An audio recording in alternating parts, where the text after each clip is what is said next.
So I'm really glad to be with y'all again today. As you know, I absolutely love working with y'all in California. Our partners are fabulous out there, so thank you again for this wonderful opportunity.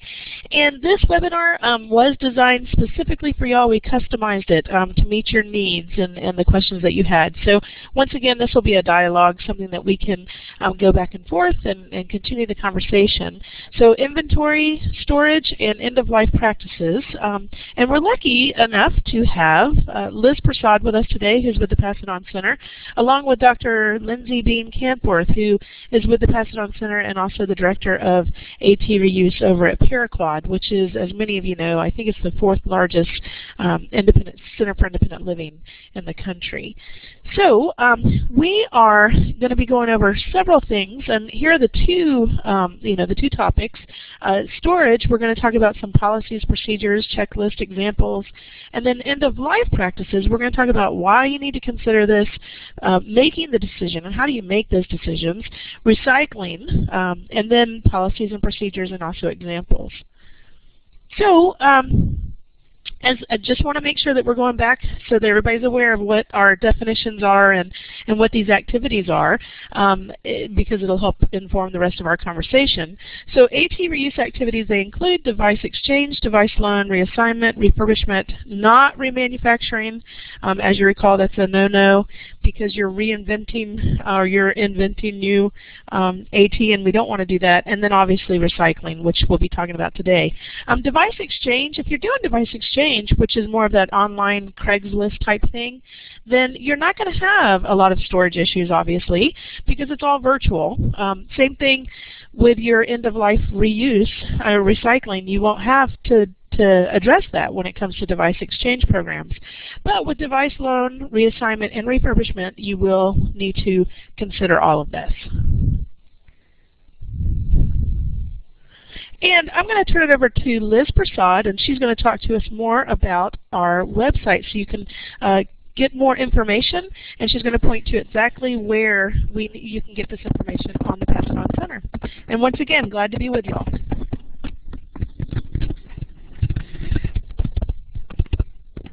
Hey everyone, this is Liz with the Persaud Center, and hopefully y'all can hear me okay as well. Up here we have a screenshot of the Persaud Center website, and I love this website. It's got tons of great information. In fact, I think we often hear sometimes that we have too much information going on at once, but I'll take that any day. So this is a screenshot of it. Very straightforward. I'm sure most of y'all on here today have been able to visit and play with our website and to grab resources from it. For those of you who haven't, just a really quick tour. Up across the top, we've got information about our national task force. Our knowledge base link is up there. Lots of links to our webinars. We do those the last Tuesday of every month from 2 o'clock to 3:30 p.m. Eastern. So if y'all are ever available during that time, we send out those announcements, and you're more than welcome to join us. Reuse locations, that's a map of all of the reuse programs in the country as well as the territories. So if you want to connect with your partners across the country, then you can click on that map and click on their state and get the information about their program and contact information.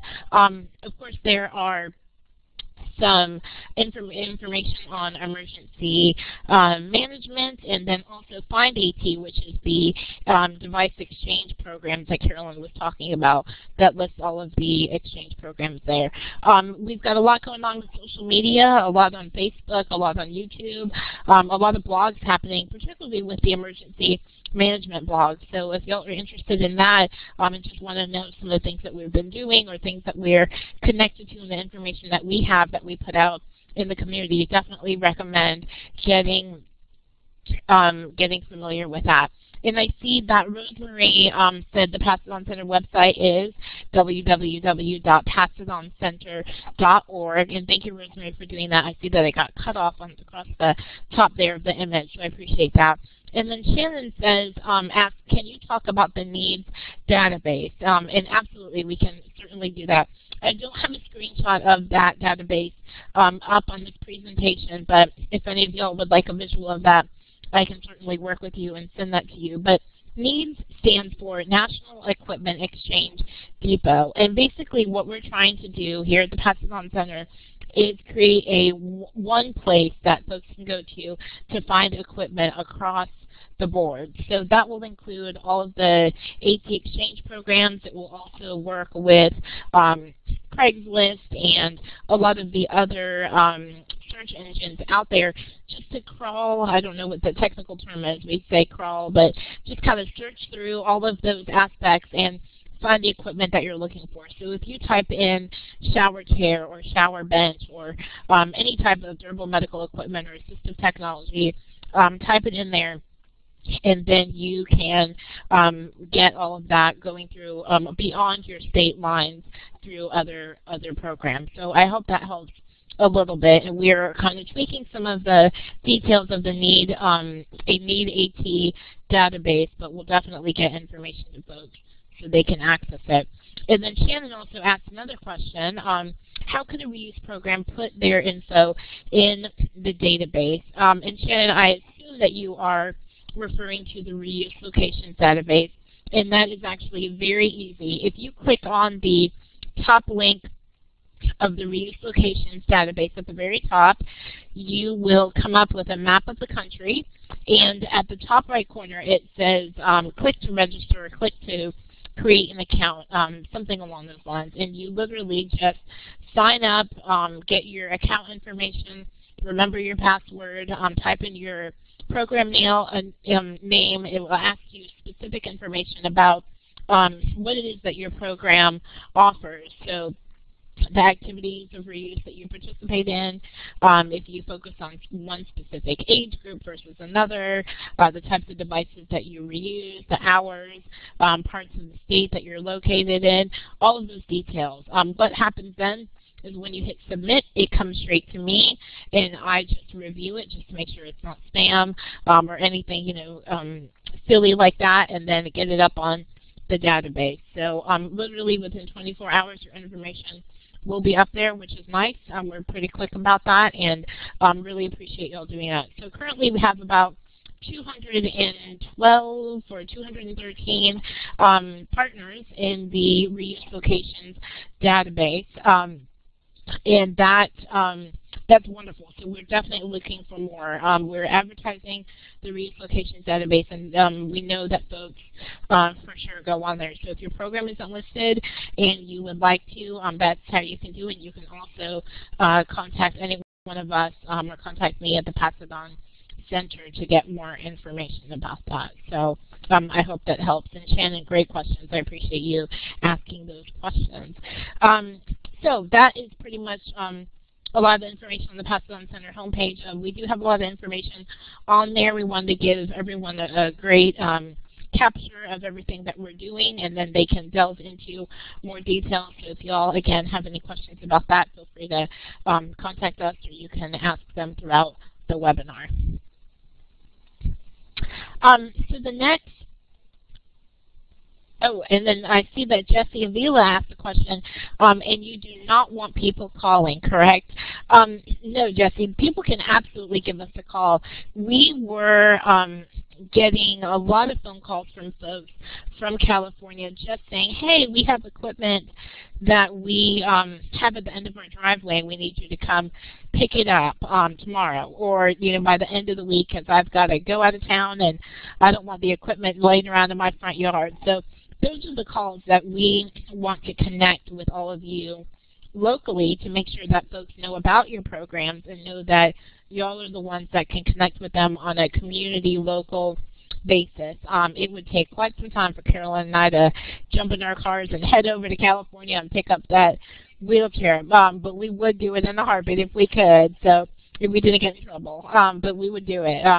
So again, we just want folks to be able to call y'all locally, but we definitely do not mind if folks give us a call. We have that 800 number up there on the website for a reason, so it's toll free, and folks can give us a call at their convenience. And then also the info at passageoncenter.org is another great way to get in touch with us. So, but again, so I hope that does clarify. Okay, great. Thanks, Jesse. I appreciate that.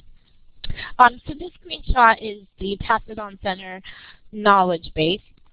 And I guess I'll just pose the question out there, and y'all can raise your hands or answer yes or no. How many of y'all have been able to play or get on the Passed On Filler knowledge base and utilize the articles and the resources and the videos and all the different tools that we have in there?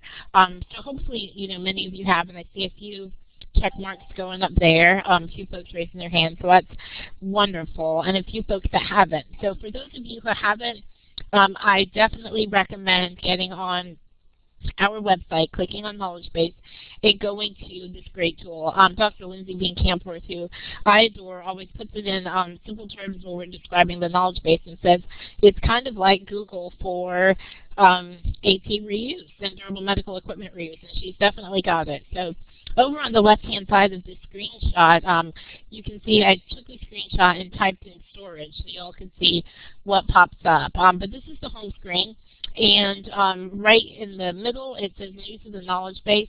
So anything that we upload within the past few days or weeks, or the most recent items, pop up right there in the beginning. That way you guys have easy access to that. At the bottom, we want to be fully accessible.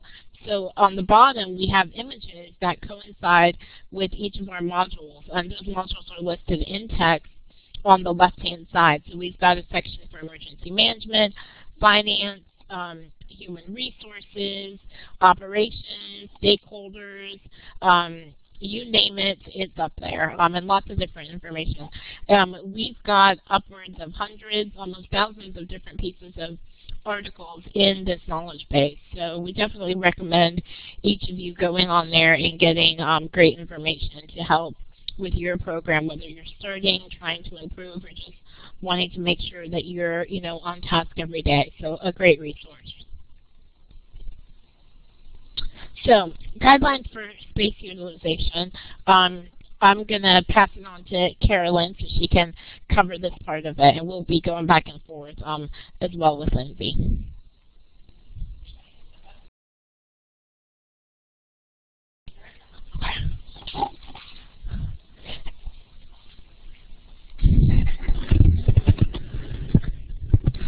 Okay, hello everybody, and thank you, Liz, for walking us through there. So guidelines for space utilization, you really do want to begin with the end in mind, figuring out, what is it that you're really going to be doing, and begin with the donation or your acquisition process. Are you going out and getting equipment? Are you having equipment coming in? How is your marketing? Thinking about some of those things, and then how are you going to store all of this? If you have, somebody that calls you, just like the other day, somebody called one of our programs, local program, and said, hey, I have 120 chairs. We're going to drop by this week to give them to you.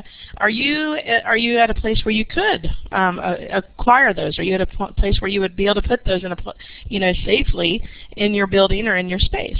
So your policies really should be developed to identify the types of equipment that you would or would not accept, because you want to make sure that you manage that flow. And how you're going to store everything. And the items that are not accepted should really be explicitly identified. You should be able to say to folks that this is the equipment we have. A lot of places now have lists up that say this is what we'll take, and then some folks actually list items that they will not take, and then they explain why. So you want to make sure that your volunteers and other folks who are working at your reuse program know why you don't accept that. And all of the items should be considered when thinking about storage, because there's all kinds of areas that you need to think about. So whether it's your storage of your clean parts, your repair parts, spare parts, where are you going to store equipment that's been sanitized, all of those things. So thinking it through. There's 4 steps when it comes to this. We've been able to break this out. And so first is the designing the storage area. So, and I would actually encourage you to come up with a design, either something that's on paper or on a computer using CAD or using a pencil, however you want to do that. And it should have a proper location that's very convenient.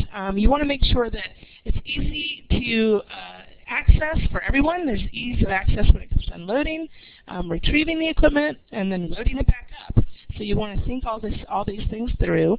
And adequate storage space for spare parts, as I said. And so the thing is just making sure that you're thinking the whole flow through. Sometimes I encourage people to actually walk, take equipment and walk it through your process. And how many times are you having to touch that equipment? And making sure that you're minimizing that. And then determining the space needs for items. So you review the items in your storage and the types of items that you accept, up to how much space do you have? What's the maximum storage capacity that you have, so that you can make informed decisions about what you'll accept. Sound is going in and out. Is that better? Okay.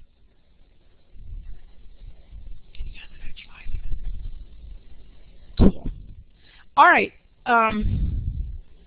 So then you would need to determine the space needs for activities.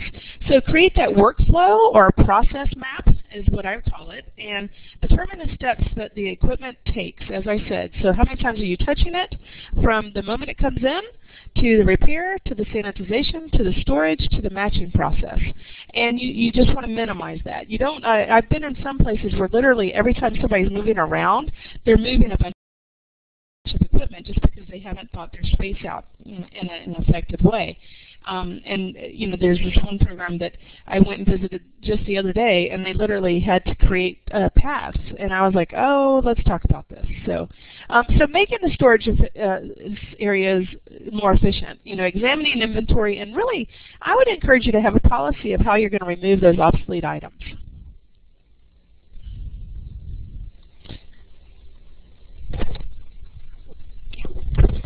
So in our knowledge base, we have a whole section where the topic in the module is storage, and it's 13 steps for highly effective storage. And it's under our program operations. That's the module that it's in. And I'm going to turn this back to Liz, and she's going to walk you through that.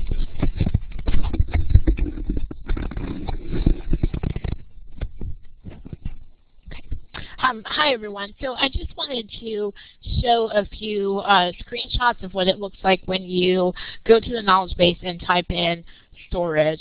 So each of these storage articles can be found, and resources can be found throughout the knowledge base. And as Carolyn mentioned, this one is in program operations. So this is storage, 13 steps for highly effective storage. And it's got everything in there thinking about safety first, for your workers, safety for your consumers, safety for your volunteers, thinking about dealing with chemicals and flammable materials, considering accessibility, and also thinking about temperature and humidity. So this is a great resource that you can access in the knowledge base.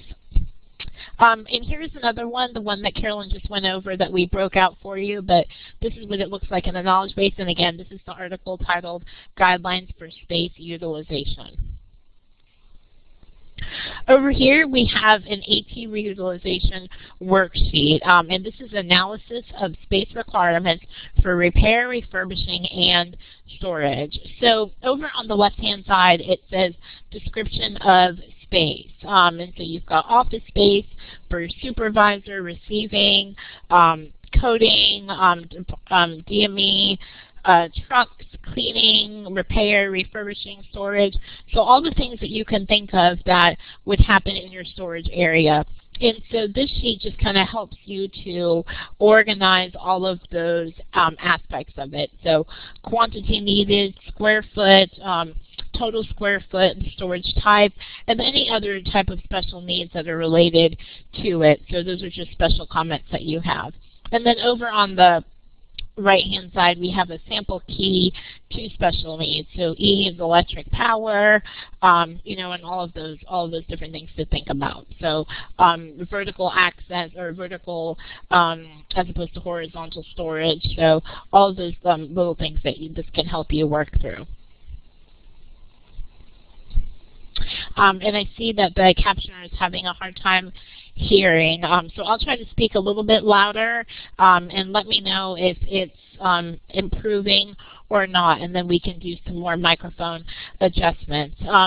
Over here is another worksheet that can definitely help you out. And on the left-hand side, it says type of assistive technology, dimensions, and just different things that you will be able to work through. So you can put in your device name, the manufacturer, the model type, all the different measurements. You've got length, width, height, the weight, and just different things that you would need to ask yourself and to keep a proper inventory and just a checklist of storage, that available space for storage. So another worksheet that y'all are more than welcome to grab from our knowledge base and use.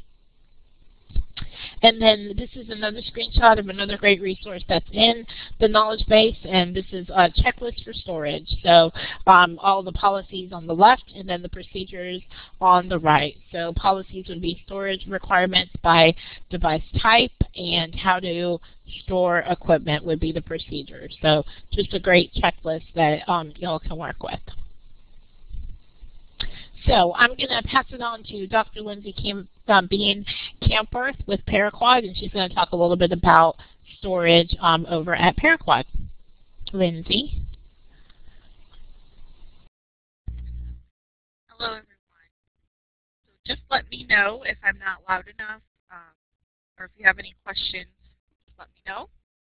And so part of what we have done, we have a repair program also. So that kind of our space shares the repair area for wheelchairs and then also our reuse program.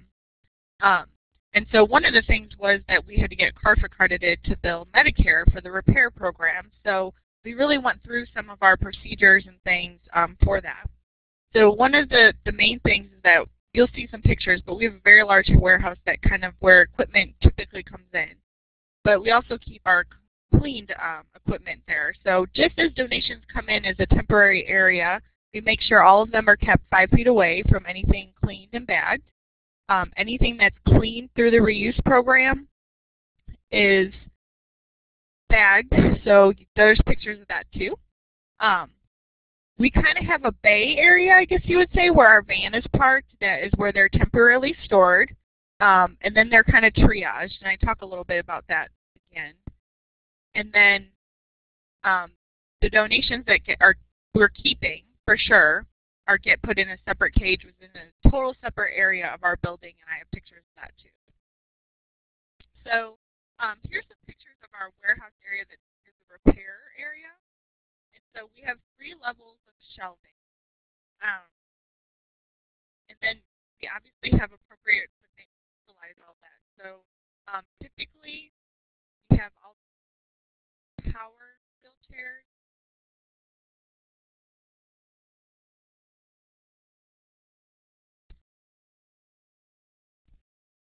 Okay, there we go. We have the lift to get any boxes of equipment off the top shelf. So that box has some extra upholstery, which is not something typically we're using all the time, but something that we definitely need to have. We also have a ladder, platform ladder, where a picture, there's Mike up there putting some equipment up there. That was actually when we actually kept donations over there too. So now all that area is cleaned equipment. The most popular items and such, obviously we put on the bottom. Power chairs put on the bottom. Anything that we don't want to hurt ourselves and we want to keep our employees safe of getting the equipment on and off the so the warehouse, there's a question, where is the warehouse located? The warehouse is actually attached to Paraquad's building. So the building that Paraquad bought is a old charter cable building. And so it actually had kind of this warehouse area already built in. Now we had to put the shelves and things like that in there. And there's some more to it. So these are just kind of 2 chunks of the area.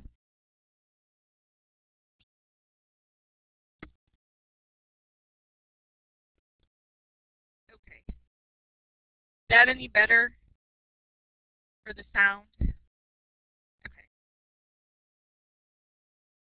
So these are 2 pictures showing that what I was talking about with all the ready-to-go equipment has its temporary ID number on it. And then also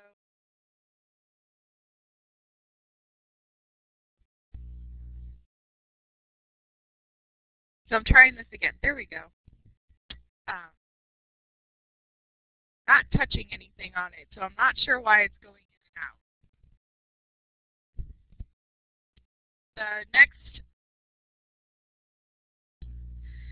so everything's bagged on the shelves, ready to go with their temporary ID numbers.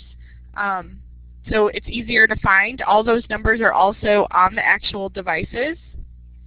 Then we have everything labeled. So this is the picture to the left is a picture of chargers on a stand. So power wheelchair chargers, and it's labeled, and they're organized by the type of charger that they are. So having things organized and labeled definitely helps your speed of getting things, and then also just keeping things organized in general. So we have some small shelving options too. So these are all labeled, and then they're kind of for our usually the used parts.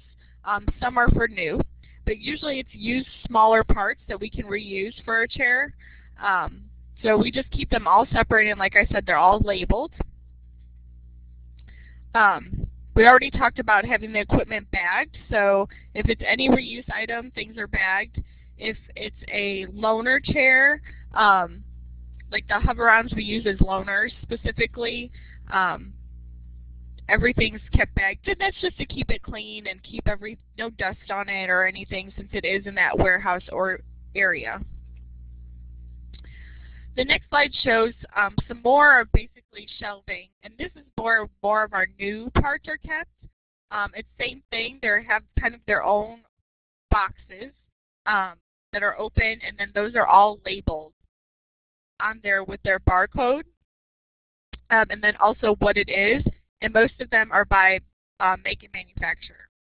So there's a question on how do you keep power chairs charged. So we do have a charging area for those things. Also, typically we do not have the power wheelchairs sit there with batteries in them. When they're getting ready to be shown to someone as a possibility, we'll put temporary batteries in to let them try it. And then if they're ready to buy it, we put new batteries in them. So we know if those batteries stay sitting in there, they'll eventually just die and they won't be useful. So that's kind of how we do that. The next picture kind of just shows some more of our services through the repair and the reuse. So we do have an industrial sewing machine. And then typically sometimes that's for reinforcing something.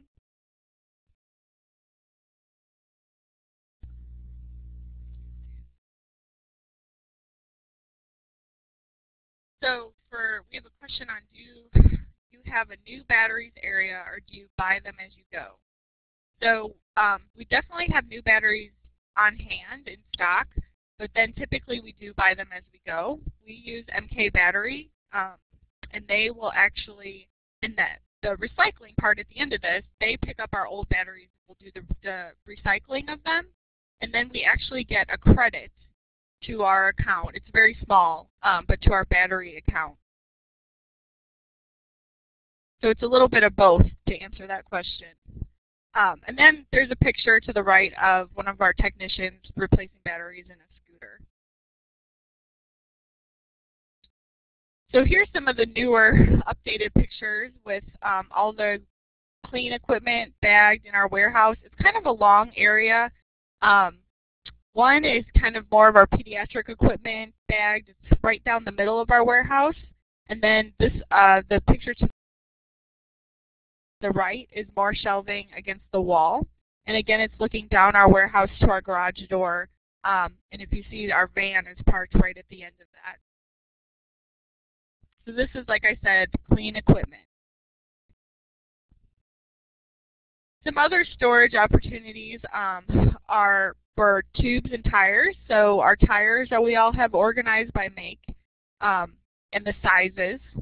So those are hanging on the wall to save space. And then the picture to the right is even smaller containers. They're actually little drawer pulls out for basically more of like those nuts and bolts, so very little pieces. And again, they're labeled so that the repair techs can find them. So this is kind of a bigger picture of just the repair work area. So this is just off the warehouse space where those shelving units are. The table in the middle is where they do most of their work, and it does move up and down. So just for accessibility, one, but then also to help the repair techs with working on equipment. And there is a ramp actually too that they can attach to actually put a power chair and roll it up there to work on. And then you can kind of see some of that shelving and the tires in the background. And then there's like a little door, which there should be another picture that I'll show you all what's in there. So one of the questions is, do you sell reused small parts? Very, very seldom. So occasionally that has happened. And typically when that is happening is when someone's bringing in their chair to get repaired and it's not under warranty anymore and they can't, or their insurance won't cover it. So when they're stuck paying themselves and they just don't have the money for the part. And then there's another question is, where did you purchase a table like that? I do not know the answer to that. That was here before me, so I will try to figure that out. I know one of the medical supply businesses had went out of business, so I'm not sure if they, in our area, before, right around when this was starting. So I wonder if they might have got it from there, but let me look into that. Okay, so the next slide has some other features in our repair area. We obviously have a toolbox. Those same shelves are labeled. Everything's kept pretty organized in there and put back at the end of the day. We have some corkboard, which is hooked so they can store their drill and some other things that they use, and it's up and off the tables that they're using. And then also just under the work tables, some storage where we keep our towels.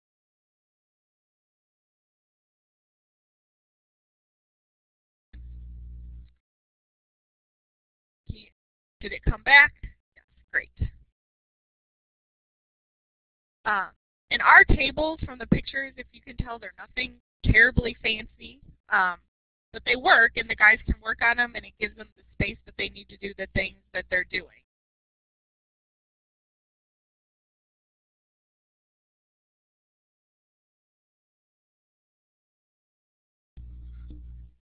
So on the end of life portion, to me, when we're triaging the donations that come in, there's kind of three things that are going to happen. We're either going to keep the piece of equipment. The piece of equipment is going to be used for parts, or the piece of equipment will go to the end-of-life recycling. And some things that we take into consideration with that is if there's any major frame damage. So if like the frame's bent, it's very expensive to fix. If the item is discontinued, so we like to service things and have a warranty on them. So if it is out of warranty or we can't get parts, we typically don't redistribute it through our reuse program. We check any recalls on the equipment, and then we kind of weigh the cost and the time of the repair versus just what we're going to actually get for the device. So those are kind of the big things that we keep in mind. So this is that back warehouse. Believe it or not, this is a whole other warehouse area still attached to our building, where these are the things that basically made the cut. So that we want to keep them, but this moment in time, we just don't have, the second to get that exact piece of equipment ready to go. So this is nice that it's kept all away from the clean equipment and the repair shop. And then actually all those chairs are tagged with the sizes of chairs. So sometimes we run into people call, they want a certain size chair and we just don't have it ready to go yet. Well, it's easy to run back here, look for the size. If we have it, we can pull it and then start getting it ready to go for the person.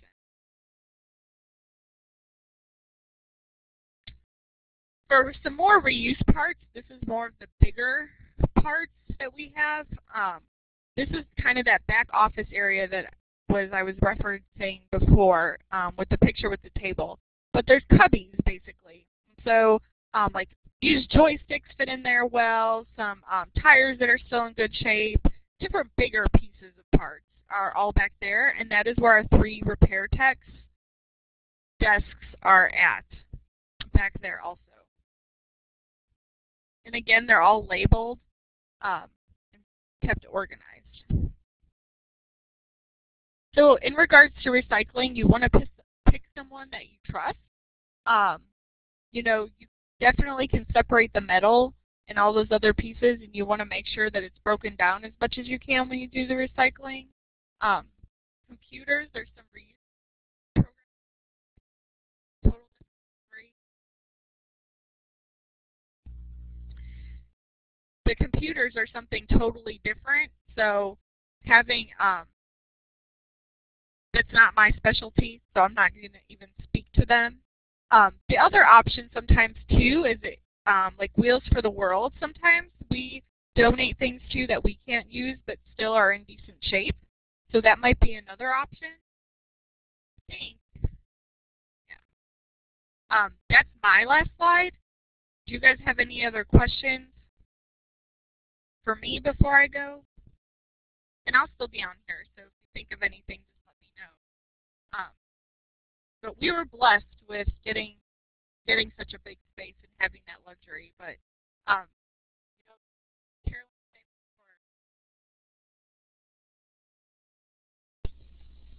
Hey everybody, I'm hoping that you can hear me okay. Will you let me know and give me a little hello if you can hear me? Yes. All right. Excellent. And I'm glad that you can hear me, Rosemary. I appreciate that. All right. And Lindsey, thank you so much. I appreciate you sharing your knowledge. And if y'all have more questions, please feel free to get in touch with Dr. Lindsey Bean Campworth. You can catch her at lindsey@PasadonCenter.org, and you'll get more of that information at the end of our presentation here. And the thing is that you want to take that information that Lindsey provided, the pictures. I appreciate the pictures. I've actually been on site a few times up there, and it's amazing what they've done, and I love the accessibility. It's that whole thing of nothing about us without us totally built in, which is great. So continuing this conversation about recycling and end of life. How do you know when AT is at the end of life? Durable medical equipment, electronic assistive technology, the ones that you want to consider for end of life, EOL, is anything that's really broken beyond repair, that's going to take too much time to repair, that's too expensive to repair, that's unsafe to reassign, and does not meet your acceptable specifications. And that's why you want to have all that documented in your policies and procedures. So making the decision can be difficult, but once you get used to making those decisions, then it works out. You want to make sure that, and I've learned this over the 15 plus years that I've been doing this, you want people, there are several types of people in this world. Some people are hoarders and other people are get rid of everythingers. You want to balance in between those two people. But when it comes to the end of life stuff, I often call in my folks. I give the hoarders off the day off, and then have all my folks come in that can help me get rid of everything. But you want to make sure that happens on a regular basis, and you want to have a triage section so that you can figure those things out. The decision really does, the determination needs to be made by knowledgeable staff or even a vendor. Some of our reuse partners around the country, some of your reuse partners around the country actually have vendors that come in and look at specific pieces that they're not quite sure if they should keep or not. And when I say too much time, there are folks that now can look at a piece and they'll say, you know what, it's going to take me 5 hours to repair that, and that's just not 5 hours I want to spend, even though it's a good piece of equipment. Or they'll say, that will take about, under 30 minutes. And some people have a decision tree where if it's under 30 minutes to repair or under an hour to repair, they'll do it. Otherwise, they won't worry with it. So the decision really should be based on the age of the equipment, the history of repairs. Is this something that's happened a lot? And this is where having that database would really help. Material failures. Is it that there's a continuous breakdown of the materials? And safety factors. Also, the other thing I would throw in there, for those of you that are doing reuse of equipment that may be CCTVs or alternative augmentative communication devices, if it's no longer manufactured, or there's no technical support for it, some folks go ahead and get rid of it. They go ahead and put it in their end-of-life recycling. So just be mindful of those things. Same thing with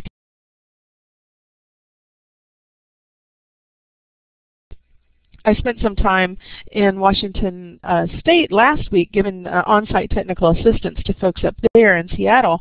And one of the groups that I was working with has probably one of the best end-of-life reuse setups that I've ever seen. And they're making money off of all of their end-of-life reuse. And I'll talk to you more about that in a moment.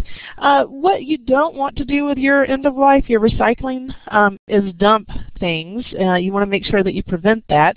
And that's why you want to work with certified folks. This wheelchair, there's an image up here where there's a man that's in a boat. It looks like a little boat that actually needs to be recycled itself. But the wheelchair, there's a wheelchair that's in this picture, and there's a tire and some other items, and that wheelchair was actually dumped in a river. So, and it was recovered during a cleanup day, and it's not biodegradable. So we want to be earth-friendly and make sure that we're aware of what's being put into the earth and into our streams and all of that. So metals are not biodegradable. I sometimes have to educate the folks that are donating equipment to make sure that they're aware of that. If you throw it away, it's just going to fill up the landfill. That's why you want to recycle. Landfills are really irreplaceable land. They emit all kinds of things, water pollutants and air pollutants, and some we've actually seen that some leak different chemicals, and some they could leak. So the electronic devices, they have toxic substances in there, and broken devices can release toxins. The monitors on these liquid crystal displays that everybody's so excited about, and I got to be honest, I love them too. But that is, there's stuff going on in there that makes it so pretty, but it also is not so great for our environment in that form. So you want to be sure that you're being a friend to the earth, and that's why we also encourage you to, as part of your sustainability plan, to have people put money, to give you money to do responsible reuse.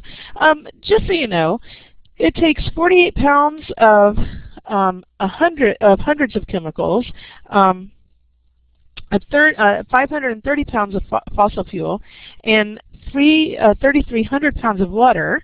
So basically, that equals up to 3,878 pounds to create a 25-pound desktop personal computer. And that's huge amount of chemicals and just the poundage alone that goes into making those different products that we use.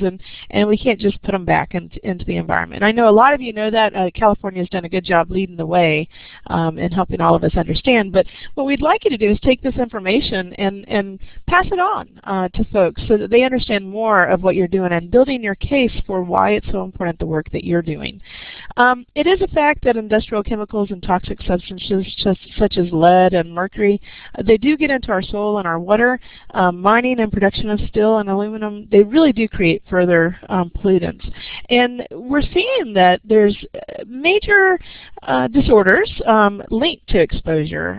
If you look at landfills and some of the folks that are living around those landfills, there's higher incidence of some disabilities, including learning disabilities and other things. So exposure to these substances have been linked to neurodevelopmental disorders such as autism, ADHD, attention deficit disorder, mental retardation, developmental delays, all of that. So what you can do, the batteries can be taken to disposal centers, or you could develop as a reuse center a relationship with a battery disposal center.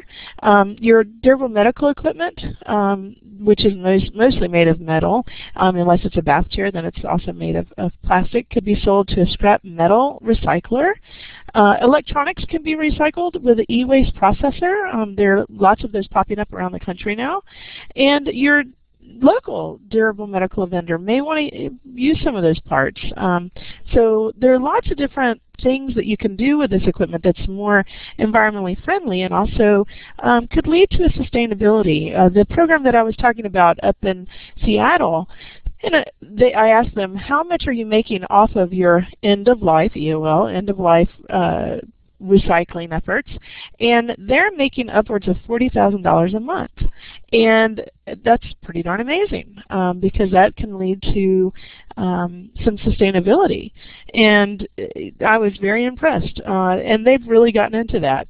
So Kansas, they do a great job producing materials that all of us can benefit from, and this is one of the tools that they came up with. You can find this also in our knowledge base.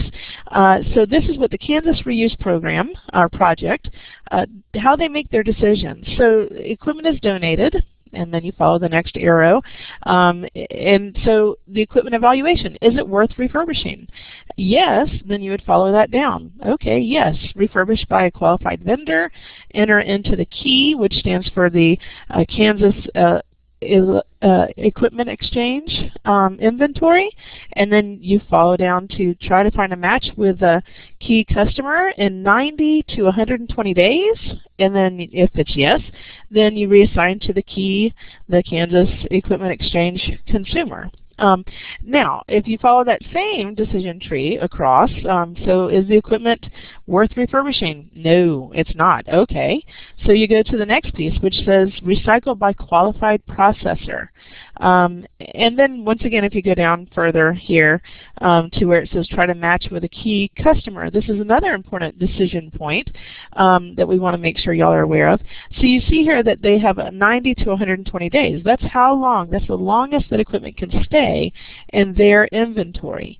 And if it does not move on to a consumer or a customer or a participant, no, then you offer to the reuse network partner, so other folks within their network. Yes, if they can use it, then they take it on and get it out to whoever they need to. And if no, then it goes back up to that recycled by a qualified processor. So this very simple tool has helped a lot of folks figuring that out. And how they should document that and put that into their policies and procedures. So locating a responsible recycler. Years ago, it was very, very difficult to do this, but now I have been able to find them pretty much all over the country, and I've seen several that are in California, which is great. So the things that you want to ask, and I often encourage folks to go and visit with these folks, go see what their warehouse looks like. I would probably do a surprise visit, hi, I wanted to come by for coffee or tea or whatever you want to go by for, but primarily you just want to get a feel for how they're really doing this and if their words are matching their actions. So what are they doing and how are they doing? That's some of the questions you want to ask. So what are you doing with what you're recycling? What is your landfill policy? What percentage of materials they collect or do you collect are recycled, and what percentage are taken to the landfill? How do you dispose of batteries? Are you responsible in that way? Who processes the metal? And do you have an e-waste permit? And so those are some of the questions that we would encourage you to ask. There's some really good resources that continue to be developing and popping up, and it's exciting. I remember in 1997 was the first time that I started talking about this with the EPA, and I was invited to speak at one of their national conferences about this, and it was great. And so now we've seen a lot of evolution in this area. Some of the resources that we'd like to point you to, it's earth911.org. That's pretty easy to remember, earth911.org. And then epa.gov/garbage /recycle.htm. They have some good information there. And then plug into recycling.com is another resource. And then you can get back to the epa.gov EPA waste partnerships and WasteWise. That is a place on their website that could give you some good information. As I said when we started out this presentation, we really did customize this to meet your needs. I do hope that this has done that. You're more than welcome to get in touch with me, so Carolyn at PassItOnCenter.org. Liz Persaud, who's absolutely outstanding, along with Dr. Lindsey Bean Campworth. You can get in touch with them also. Liz at PassItOnCenter.org or Lindsey at PassItOnCenter.org. We wanted to keep it really simple for you. So I'm seeing that I have a question, and is that a new question? I'm asking Liz, actually. So I'm going to have Liz read out those questions, and there we go. Okay, so the first question from Steve at CID San Mateo asks, how would you advise a very small program to do end of life? Hey, Steve. What I would advise every program to have an end of life protocol. So every single program needs to have that. If you're taking equipment in, you need to figure out a way to get equipment, get rid of the stuff that you're not using. So I've seen different folks do this. There are actually, in pretty much every state, there are people that will go around and collect. They'll come to your site and collect your end of life equipment. So the way that works is you would just need to get in touch with some of the folks in your own community and that might be interested in doing this, or that are doing this, and they're making money off of that. And so a lot of times they'll take all kinds of equipment. And often what I have done in the past when we were very, very small is I made an agreement with the folks who were coming by to pick up our equipment as you have to take all of it. You can't just come in here and pick through and leave me with the really, really bad stuff. And so if you make that kind of agreement, often I don't charge those folks, or I don't try to get a cut of that. If it's a very small program, and it's not really worth, getting $5 back or $10 back or what have you, because I appreciate the convenience of being able to get rid of the equipment and somebody coming to the door to do that. The other thing that I have seen is where people will, bigger companies will actually put recycling bins out in your warehouse or in your program or out back, and you can just toss things in there, and then once it gets full you can call and let them know. So there are several different ways to do this. The other thing that we have seen is some folks will actually get volunteers to come and pick it up from your facility or your center and take it over to the end-of-life reuse processor. So those are different ways that I've seen it done, and all of them work depending on your size and where you're located, even within your city. And by the way, I've been to San Mateo, so very nice. So does that answer your question?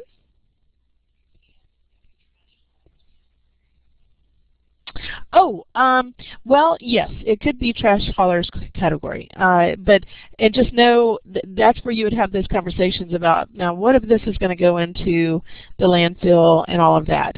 Some of those folks that say we will haul your trash, they are making money off of it, and it's not all going into the landfill. But be mindful that you don't want to promote your program as being totally environmentally friendly if you are not absolutely certain that that's the case. So that's where you want to ask those questions. And sometimes I even ask for their, and I'm probably going to get this wrong, although it's all vowels. I think it's IEEE certification, which is it's a recycling certification. And so I'll actually try to pull that up before we finish up here. And then it looks like there's another question or a comment. Steve, did I answer your question? Oh, you're so welcome. Happy to help.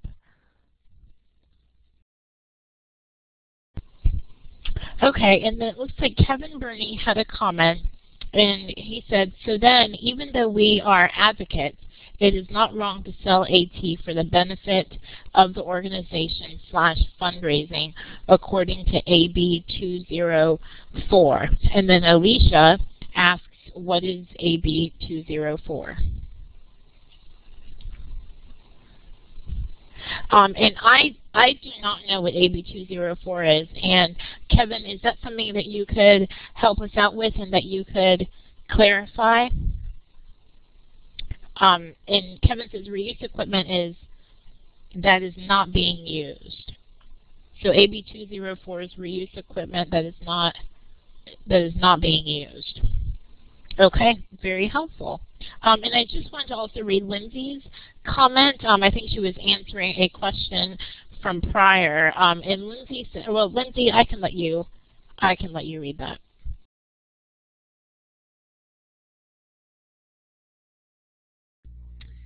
So there was a question in regards to how big our building was. So Persaud building is about 39,000 square feet. Now the repair and reuse area is closer to about 6,000 square feet. And that's not including where all the dirty equipment is stored. And then about the table, we did order that new when the program first began. So I'm going to still do a little more research on where we ordered that from. And I will pass it on, Center know. I'll let you guys know what I find out.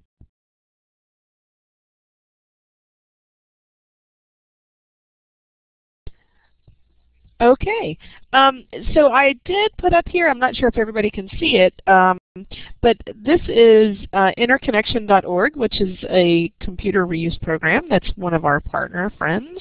And they have that certification that I was just talking about. They have R2 and ISO 14001 certification, which I think actually they were the first in the country to get this certification. And then it talks about what they were able to do with that certification, and I mean exactly what it is, and that you know, how that works.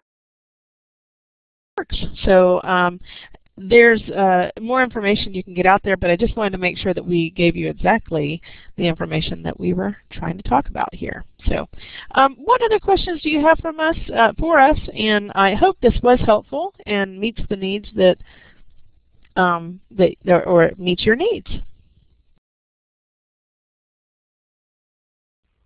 Hi, Carolyn, this is Shannon. I know next week you are also having another webinar that I feel like it's very relevant to Kevin's question, comment about even though you're a nonprofit, you can still sell equipment and try to, charge fee for service type of thing.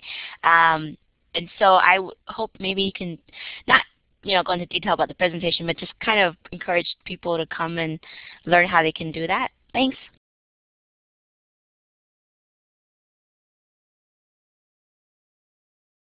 Yes, Shannon, always good to talk with you. And yes, there are times where and that is something we'll be talking about next week in more detail, where you absolutely can sell some of that. You do need to be careful about some of it, the way you sell it, the way you market that. You want to make sure that you're not being seen as a DME vendor, a durable medical equipment vendor. And you also want to be mindful of, for example, with the iPads. You can get in big trouble for reselling those if you have not if you don't have an agreement with Apple. And there's some other technologies that are like that too. They have very strict reseller agreements that you want to be mindful of. And I haven't really investigated the Apple reseller information. That's one that we're going to dive into.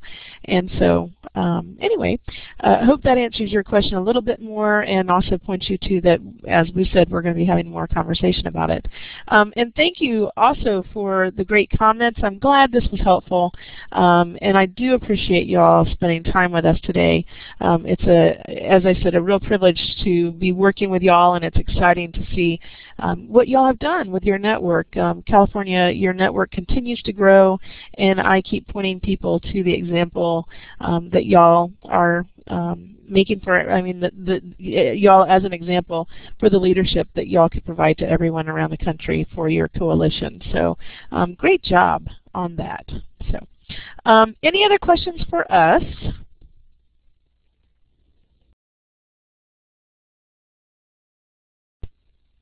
Okay. Well, Liz and Lindsey, anything that y'all want to add to this discussion, and then we can go ahead and wrap up?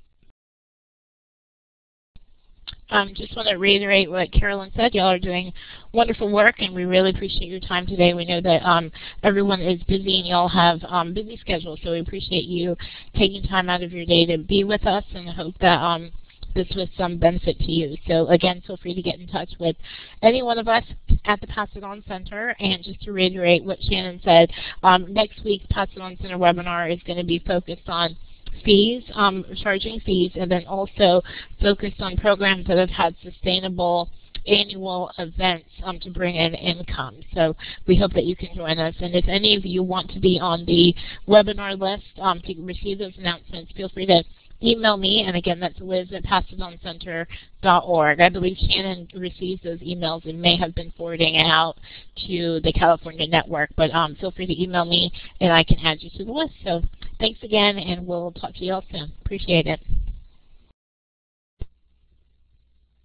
All right, and thank you for the applause. We appreciate that, Alicia. So y'all take care, and we'll talk with you soon. And thanks again, Shannon, for reaching out to us and inviting us to do this. And big smiley faces back at you. All right, take care.